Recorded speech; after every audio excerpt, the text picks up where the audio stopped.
हम सब स्वार्थी लोग हैं। कुर्बानी करेगा कोई और मेरा बेटा बनेगा आईएएस, कलेक्टर और जज। आपका बेटा बेटी आंदोलनकारी क्यों नहीं बन सकता है? पत्रकार, वकील क्यों नहीं बन सकता? पैसा 80 करोड़ 20 करोड़ जा रहा है, आपका आरक्षण का मारा हुआ पैसा है, ये जानिए। वो कौन फंडिंग कर रहा है इनको विधायक खरीदने के लिए? कह रहे थे तिरंगा डीपी लगाओ, बिहार के लोग इस मामले में चालू है। वो समझ लिया कि तिरंगा के पीछे कोई खेल है। अडानी को गलत तरीके से मदद किया होगा, उसको जेल भेजेंगे।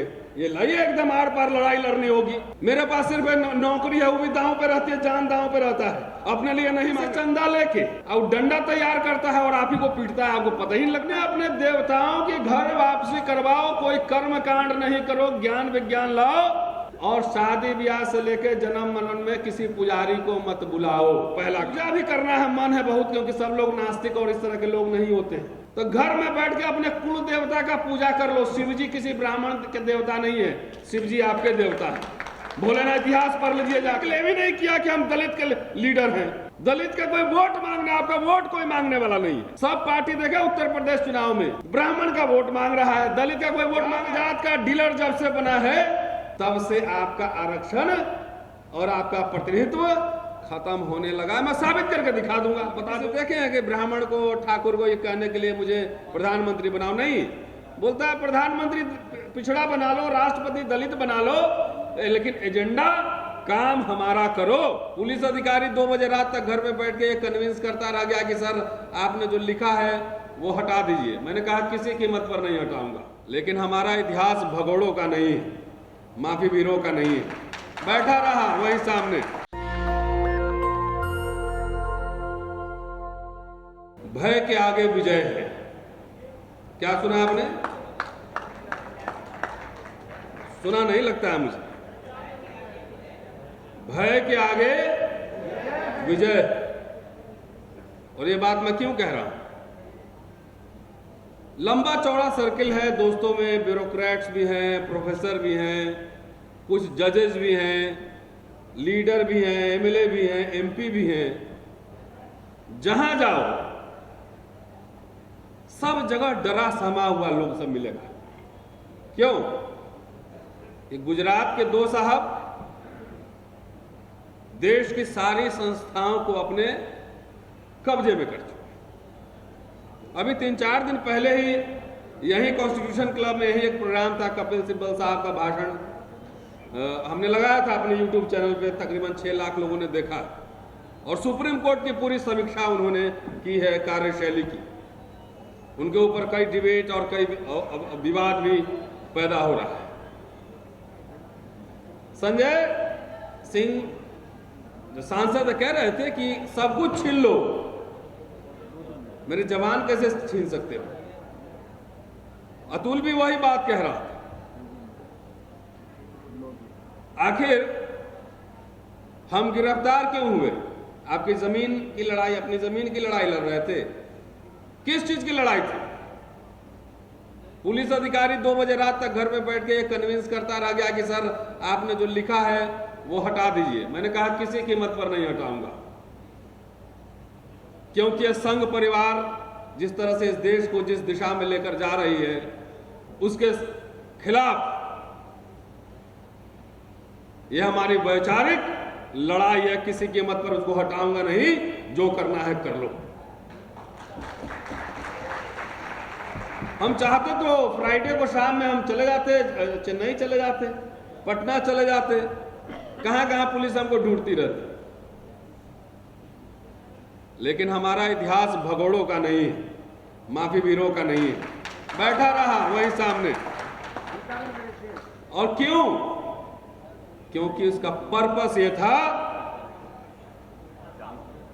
कि मेरी गिरफ्तारी, वो गिरफ्तारी नहीं होगी, तुम रोक के मुझे देखो, देश में जेल में कमी पड़ जाएगी, जगह नहीं मिलेगी तुम्हें। और आपके अंदर जो डर है, जो सहमे हुए हैं, उस डर को निकालना भी हमारा उद्देश्य था। कोई पर्सनल मेरा कोई उद्देश्य नहीं था कि समाज जो डरा हुआ है डर से बाहर निकालो। मुसलमान डरा हुआ है, दलित, कौन ऐसा आदमी है 2-4 लोग को छोड़कर जहां देखते हैं डरा ही हुआ है। इसीलिए मैंने कहा भय के आगे विजय है। और हमारे जो साहब है ना, बहुत बहादुर आदमी नहीं है, ये भी मैं आपको कह दूं, क्योंकि हर रीजन का अपना एक कल्चर होता है। गुजरात बहुत समृद्ध बहुत पहले से रहा है, वहां कोस्टल एरिया है और बहुत विदेशों से व्यापार होता रहा है, तो व्यापार वो अच्छा कर सकते हैं, झुंड में लड़ाई करवा सकते हैं, लेकिन बहादुर नहीं है। आज मैं ऑन रिकॉर्ड ये बात कह रहा हूं। अब बात आरक्षण बचाओ संघर्ष समिति। मैं समझता हूं कि अब यह समय आ गया है कि इसका नाम में थोड़ा सा परिवर्तन होना चाहिए, कि आरक्षण लाओ संघर्ष समिति करो, आरक्षण लाओ। कहां है आरक्षण? सांप भाग गया, हम लाठी पीट रहे हैं, बिल में भाग गया, हम लाठी पीट रहे हैं। तो जैसे सुदामा कोटा आया ना 10%, सुदामा कोटा, जनऊ कोटा जिसको बोलते हैं 10%, न किसी ने मांगा, न कोई कमेटी बैठी, न कमीशन बैठा, न कुछ हुआ, लेकिन सरकार अपने से ले आई 10%। संजय जी विरोध कर रहे थे, मैं भी विरोध कर रहा था। किसी ने मांगा था, कोई आंकड़े आए, कहीं कोई सेंसस हुआ, लेकिन उसको मिल गया। समाज जागृत है। हमारे यहां लाखों संगठन है, सब अपना अपना नेता समझता है, बोलता है सब एक हो जाओ, लेकिन नेता मुझे ही मानो। दिक्कत तो यहां है, सब बोलेगा एक हो जाओ, लेकिन नेता मैं ही रहूंगा। नेता बनने की बड़ा चस्का है। कभी किसी देखे हैं कि ब्राह्मण को, ठाकुर को ये कहने के लिए मुझे प्रधानमंत्री बनाओ? नहीं, बोलता है प्रधानमंत्री पिछड़ा बना लो, राष्ट्रपति दलित बना लो, लेकिन एजेंडा काम हमारा करो। हमारे में सबको नेता बनने का जो है होड़ लगा रहता है, और रिटायरमेंट के बाद तो और तेज हो जाता है। कुछ लोग 20-20 साल से 30-30 साल से लगे हुए हैं। समीक्षा तो करना होगा। अभी आप ही लगे हुए हैं, नया जनरेशन लीडरशिप कहां है? जात जात के नेता बना लिए। जात जात के अगर लीडर बनाते तो हम तब भी मान लेते कि लीडर बनाए। जात जात के डीलर बना लिए, और जात जात का डीलर जब से बना है, तब से आपका आरक्षण और आपका प्रतिनिधित्व खत्म होने लगा। मैं साबित करके दिखा दूंगा, बता दूंगा, इतिहास का छात्र हूं। तो ये आरक्षण लाओ संघर्ष समिति, आरक्षण चला जा चुका है, खाली नेता सब का आरक्षण बचा रहेगा। बाकी वो कहां गया वो भी बता रहा हूं। 6 करोड़ का कांवड़ लेके गए थे जहां पर मंदिर में, वो मंदिर में आपका आरक्षण गया। और ऊंचा ऊंचा जो बहुमंजिली इमारत देखते हैं, गगनचुंबी इमारत, उसमें गया आपका आरक्षण। अडानी के घर में गया आरक्षण, विस्तार से कह चुके हैं, उस पर नहीं जा रहा। वो अडानी के घर में गया, जितने पूंजीपति हैं उसके घर में गया आरक्षण। अब लाओ, कैसे लाओगे? जो सरकारी संस्थाओं को बेचा जा रहा है या बेचा गया, वो किसको बेचा गया? अडानी को, इसी तरह के लोगों को बेचा गया ना। तो आपका आरक्षण तो उसे घर में चला गया, वापस कैसे लाना है? तो वापस लाना है। पहले छोड़िए कौन नेता बनेगा नहीं नेता बनेगा, अरे देश में हजारों नेता की जरूरत है, अब हमारे पास कोई नेता ही नहीं। और दुर्भाग्य की बात यह है कि अब दलितों का कोई वोट मांगने वाला भी नहीं। किसी ने क्लेम ही नहीं किया कि हम दलित के लीडर हैं। दलित का कोई वोट मांगना, आपका वोट कोई मांगने वाला नहीं है। सब पार्टी देखे उत्तर प्रदेश चुनाव में ब्राह्मण का वोट मांग रहा है, दलित का कोई वोट मांगा आपसे? मांगा तो लवारिस लोग हो गए हैं। लवारिस, कोई वोट नहीं मांगता आपका। तो कैसे होगा लड़ाई? बोले हम चुनाव नहीं लड़ेंगे, मेरे कोई दिलचस्पी नहीं फिलहाल, लेकिन राजनीतिक विकल्प पेश करने की मेरे पास एक चॉइस है, आज नहीं 10 साल बाद, 15 साल बाद, कि अडानी को नेशनलाइज करो, उसके पूरे संपत्ति को जो है सरकारी कब्जे में लाओ, और जिस जिस लोगों ने पूरे देश का कर्जा, सबसे बड़ा कर्जदार है, और दुनिया का सबसे बड़ा अमीर आदमी बना फिर घूम रहा है। वो कर्ज लिया है बैंक से, किसका पैसा? हम ही सबका पैसा है भैया। तो अडानी का नेशनलाइज करो एजेंडा, नेता सबको बोलो कि इस पर चर्चा करोगे पार्लियामेंट में, और नहीं करोगे तो हम नया नेता पैदा करेंगे देश में। ये काम पहले भी हो चुका है, इंदिरा गांधी ने किया हुआ है। किया है कि नहीं किया है? आप लोगों, बहुत लोग नौकरी कर रहे होंगे उसमें, बैंक में कर रहे होंगे।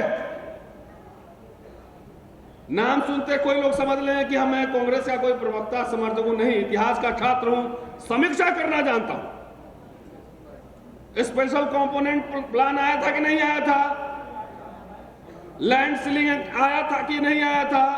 प्रीवी पर्स बंद हुआ था कि नहीं हुआ था? ये तो कांग्रेस पार्टी खुद ही अपना इतिहास नहीं क्लेम करती है, ये हालत है। वो भी नहीं कहते कि हम सब ये किए। मोदी जी जो बेच रहे हैं वो आखिर किसका बेच रहे हैं? उन्हीं सरकारों ने बनाया होगा। तो सबसे पहले एजेंडा पे लाना है कि हमारा आरक्षण गया है, एक तो गया है कांवड़ में। अभी समय रहता तो मैं इतिहास भी बताता आपको। तो सबसे अपील है साथियों, बाबा साहब को मानते हो तो कोई इसे कर्मकांड में मत जाओ। अगर पूजा भी करना है, मन है बहुत, क्योंकि सब लोग नास्तिक और इस तरह के लोग नहीं होते हैं, तो घर में बैठ के अपने कुल देवता का पूजा कर लो। शिव जी किसी ब्राह्मण के देवता नहीं है, शिव जी आपके देवता है। भोलेनाथ इतिहास पढ़ लीजिए जाकर, इतिहास पढ़िए कि हड़प्पा सभ्यता में शिव थे कि नहीं, लिंग पूजा होती थी कि नहीं होती थी, पढ़िए इतिहास। काली देवी लग रहा है कहीं आर्यन है, आर्य देवी है। सब आपके कल्चर, संस्कृति, त्योहार में घालमेल करके, मिथक मिला के, सब कुछ करके उस पर कब्जा कर लिया। और सब कुछ को आप कह दें कि नहीं नहीं तो ब्राह्मणवादी है, तो आपके पास कुछ बचेगा ही नहीं। अपना क्लेम करो, अपने कुल देवताओं की घर वापसी करवाओ। बाबा साहब लिखे ना कि नाग पूजक थे हम लोग, लिखे हैं कि नहीं लिखे? तो अपने अपने देवताओं की घर वापसी करवाओ, कोई कर्म कांड नहीं करो, ज्ञान विज्ञान लाओ। और शादी ब्याह से लेकर जन्म मरण में किसी पुजारी को मत बुलाओ, पहला काम। एक रास्ता है, आप ही से चंदा लेके और डंडा तैयार करता है और आप ही को पीटता है, आपको पता ही नहीं लगता है। इसी को हम जनेऊ लीला बोलते हैं। दूसरा कि जिसने अडानी को गलत तरीके से मदद किया होगा उसको जेल भेजेंगे। ये लाइए एकदम आर पार लड़ाई लड़नी होगी। मेरे पास सिर्फ नौकरी है, वो भी दांव पे रहती है, जान दांव पे रहता है, अपने लिए नहीं मांगा। तो हिम्मत, ऐसे लड़ाई होगी, सड़क पे होगी, संसद घेरो। 3 बार इसी सरकार को बैकफुट पर हम सब ले जा चुके हैं, चाहे SC/ST एक्ट का मसला हो, चाहे रोस्टर का मसला हो, चाहे किसान का मसला हो। घेरो, सड़क पर आओ और संवैधानिक तरीके से बोलो वापस लाओ, नहीं तो चलो यहीं पे खेला हो भी। कंक्लूड करता हूं क्योंकि समय कम है। कोई भी रणनीति 2 तरह से बनती है, एक होता है शॉर्ट टर्म, एक होता है लॉन्ग टर्म। शॉर्ट टर्म तो यह है सीधा कि बीजेपी हटाओ, इसके सहस्त्र मुंह हैं, RSS, बजरंग दल, कौन सेना है। इसको सब हमारे लोग करते क्या? इलेक्शन के समय हमने देखा है कि भाई RP सिंह साहब कहीं इसका कैंडिडेट जीत गया, चाहे इनका समर्थित जीत गया, तो वो नेता हो जाएंगे। तो 2 आदमी मिलकर हमारा 3 पार्टी बनाते हैं, क्योंकि ज्ञान का अभाव है, डिग्री से ज्ञान नहीं आता है। फुटबॉल मैच की तरह नहीं, तो हांडी खेल नहीं देखते, एक के कंधा पे एक चढ़ता है, मार के वो हांडी तोड़ता है। फुटबॉल मैच नहीं देखे कि पास देके खेलो गोल करेंगे। हम लोग में ईगो बहुत ज्यादा है। एक ही आदमी अपने आप को इतिहासकार, साहित्यकार, समाजशास्त्री, गणितज्ञ, पॉलिटिशियन, पत्रकार सब खुद ही समझता है। 2 है, एक सीधा 24 के चुनाव में शॉर्टकट, इसको हराइए। अब साहब बोल रहे थे कि डीपी बदलना है बिहार वालों, तो सरकार ही बदल दी। कह रहे थे तिरंगा डीपी लगाओ, बिहार के लोग इस मामले में चालू है। वो समझ लिया कि तिरंगा के पीछे कोई खेल हो रहा है।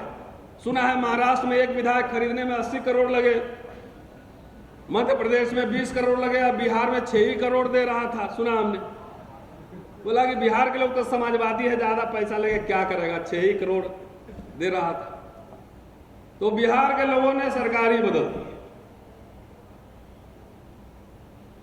साथियों, वो जो पैसा 80 करोड़ 20 करोड़ जा रहा है, आपका आरक्षण का मारा हुआ पैसा है। ये जानिए, वो कौन फंडिंग कर रहा है इनको विधायक खरीदने के लिए और सांसद खरीदने के लिए? कौन करता है फंडिंग?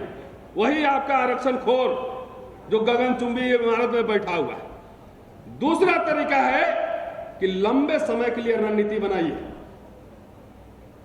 बच्चों को पढ़ाइए। सब हम सब मिलकर बाबू बनाने में पागल रहते हैं। अरे आपके पास इतिहासकार नहीं है, समाजशास्त्री नहीं है, फॉरेन पॉलिसी पर डिस्कस करने वाले लोग नहीं, क्यों नहीं पढ़ाए? इसकी समीक्षा हो। बाबा साहब ने कहा था बहुत मुश्किल से कारवां यहां तक लाया हूं, अगर आगे नहीं ले जा सके तो कम से कम उसको पीछे नहीं जाने देना। हम सब स्वार्थी लोग हैं, स्वार्थी लोग हैं। कुर्बानी करेगा कोई और मेरा बेटा बनेगा आईएएस, कलेक्टर और जज। आपका बेटा बेटी आंदोलनकारी क्यों नहीं बन सकता है? पत्रकार, वकील क्यों नहीं बन सकता है? लंबी रणनीति है। आप ही लोग से पैसा लेकर 3 बच्चा को भी 1 साल के अंदर, एक को लंदन भेजा पढ़ने के लिए, एक को जर्मनी भेजा, एक को कलकत्ता भेजा। अम्बेडकर नामा देखते हैं यूट्यूब चैनल, उसी से पैसा आप ही लोग से मांग के भेजा। तो लंबी रणनीति है कि जब जब बोलूंगा कम से कम 100 बच्चे स्कॉलर बनाइए, बुद्धिजीवी। आप लोग समझते हैं कि खाली बाबू बना के ये लड़ाई लड़ेगा। कोई लड़ाई नहीं लड़ी जा सकती, खाली पॉलिटिकल क्लास लड़ाई लड़ लेगा। नेता कहां से बोलेगा सब बात? इकोनॉमिस्ट है? नहीं है। सीए है? नहीं है, क्योंकि आपने अपने बच्चों को बनाया ही नहीं।